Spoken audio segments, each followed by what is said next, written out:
Yo! Ranchin here. Welcome, ladies and gentlemen, to my first ever Let's Play. And I'm going to be playing the game Disciples 2 for the PC. I'm going to be playing the English Golden version. Just going to let everybody know that I haven't played this game in a long time, and when I did play it, I played it the Russian version. And I don't think I ever actually finished it. But, you know, it's a pretty cool game. Kind of a Heroes clone, but slightly different. So we're just going to go ahead and start a new saga.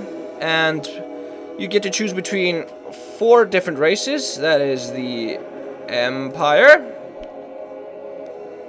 the Undead Hordes, the Mountain Clans, and the Legions of the Damned. You know, you get it. So I'm just going to start off with the Empire, which is the first campaign of the game. Pick the Dark Prophecy campaign, which is the first one.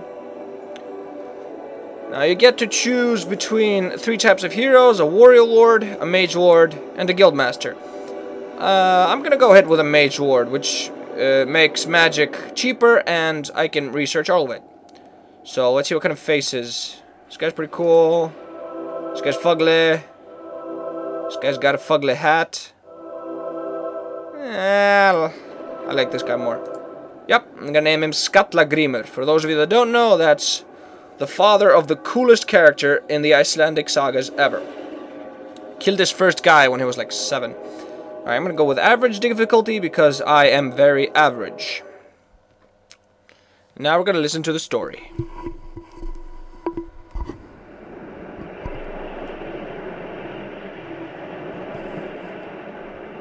More than a decade has passed since the first great wars ended.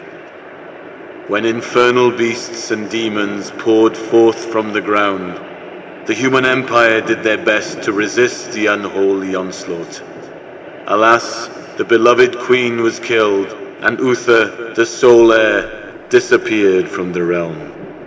The combined forces of the empire and mountain clans with the retrieved runic wisdom sealed the infernal rift before the accursed one could arise. The menace posed by the undead hordes came to an end with the beheading of the dwarven High King Sturmir. Mortis's vengeance accomplished, her minions fell lifelessly to the ground. Their languid voices echoed with no answer. Bards feared to weave tales of the suffering brought by the first great wars. Stories of these terrible events traveled only on witches' winds. So, yeah, basically, the first Great Wars were pretty bad. And now about our first mission. Hey!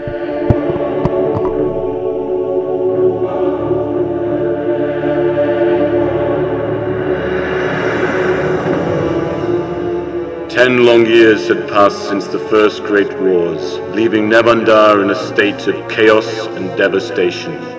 The Emperor Demosthene secluded himself in his stronghold, his spirits dimmed by the loss of his queen and their only son, the beloved Uther.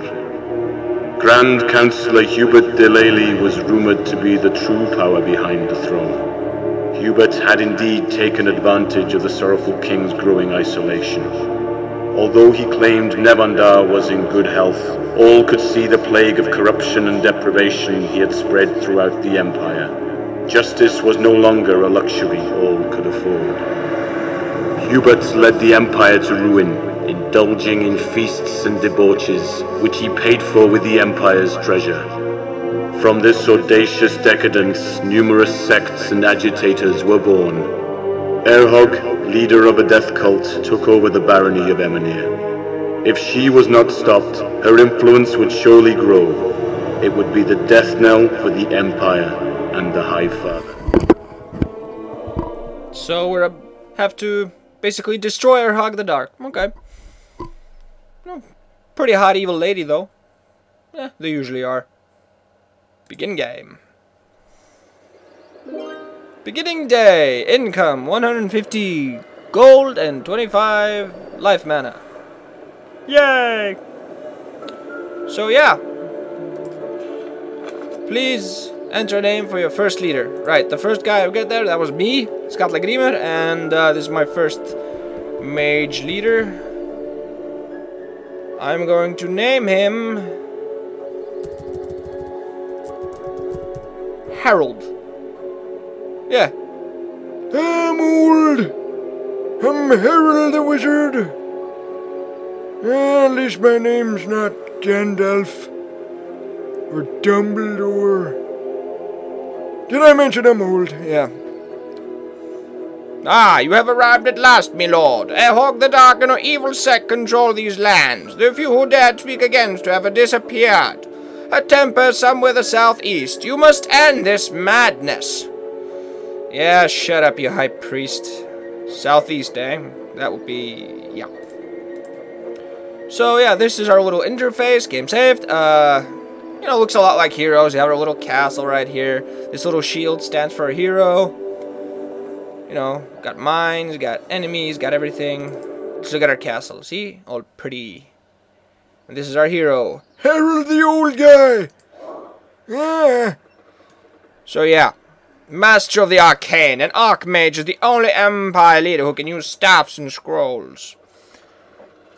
He has leadership of 3, which means he can have 3 party members. Uses an lightning attack that hits everybody with 30 damage.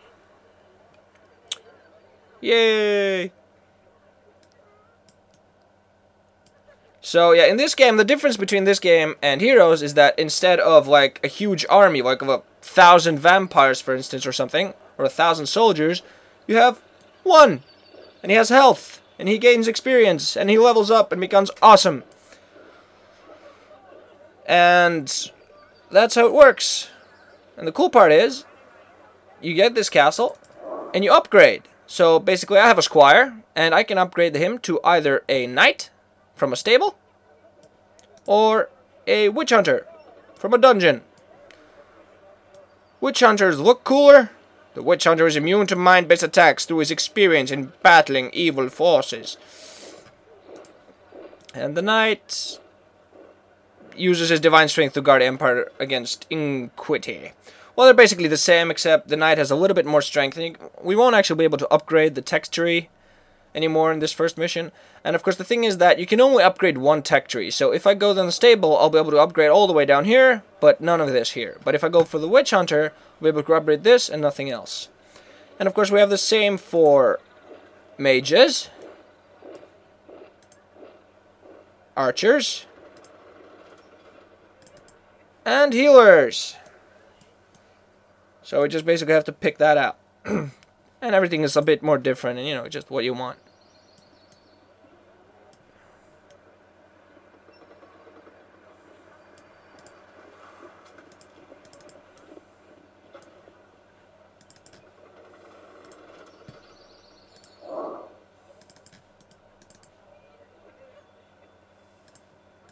So yeah. So I'm just going to save here. I'll just leave this here, and as a little preview to what I'm going to do, and we'll continue this in the next video. This is Ranchin signing off. I'm having fun.